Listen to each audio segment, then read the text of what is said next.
A tribute to Joe Rogan. How the man who announced fighters in cages now defines the value of conversation. 3 years ago, I was in London sitting at the reception of my hotel waiting for the long line to check in and tediously scrolling through my Facebook feed. A friend of mine had shared Jordan Peterson's appearance on Joe Rogan's podcast with just an exclamation mark over the post, possibly inviting his followers to embrace the significance of what he had just posted. Another guy in the line caught a glimpse of what I was watching, nodded approvingly, and said, "Joe Rogan, eh? Real boss podcast, innit?" That's how I met Rory, the agent of the band I was actually there to book. Around 6 months later at the El Cortez Hotel and Casino in Vegas, I was sitting at the bar waiting for a burger with headphones over my ears, listening to a random recommended stuff on YouTube. At some point, I came across a Rogan podcast and my phone rang at about the same time. When I was done talking, I disconnected the headphones without turning off the media and the podcast resumed playback through my speakers. A guy with a cowboy hat sitting across the bar counter asked, "Is that Rogan talking? Did you watch the Tyson episode?"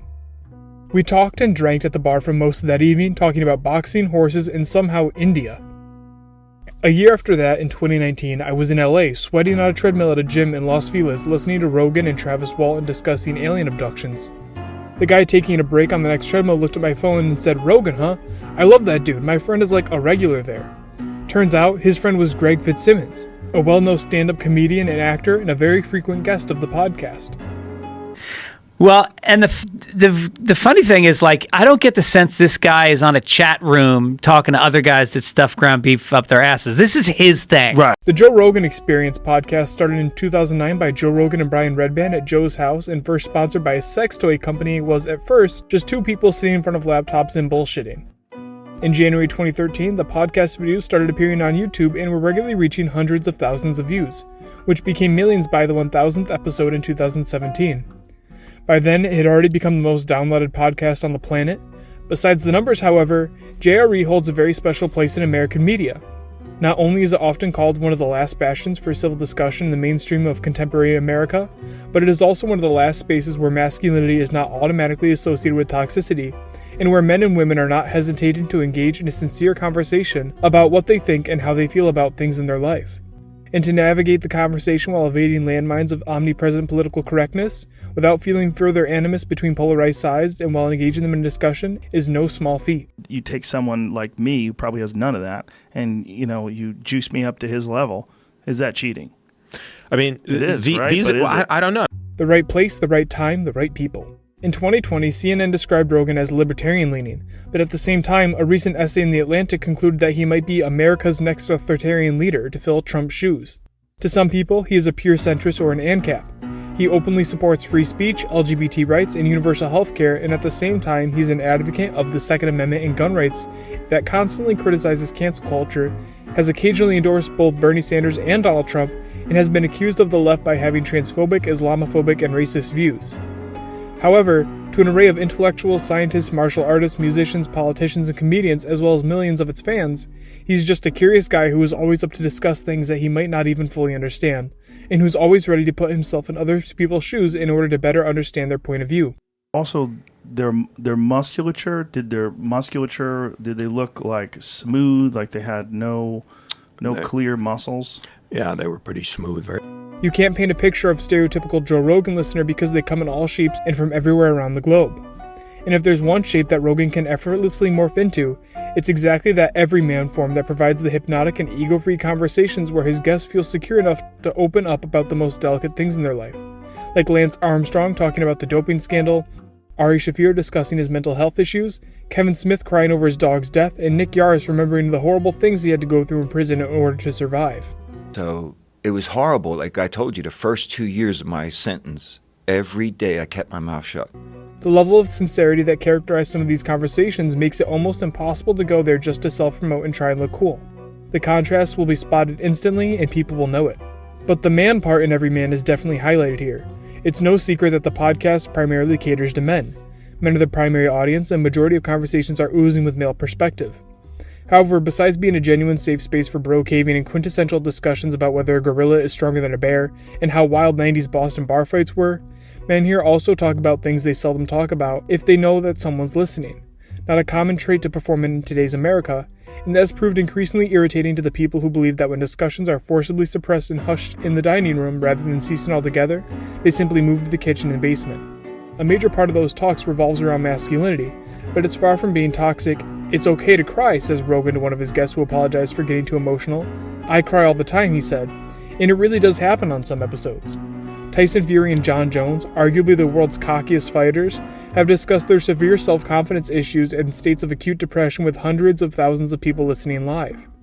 Dakota Meyer has talked about his severe PTSD and suicide attempt after he killed a man in the war in melee combat. Both men and women have not held back to cross the lower line of their insecurities, but the upper lines of sensitivity and political correctness are often trampled as well, and way more gladly at that.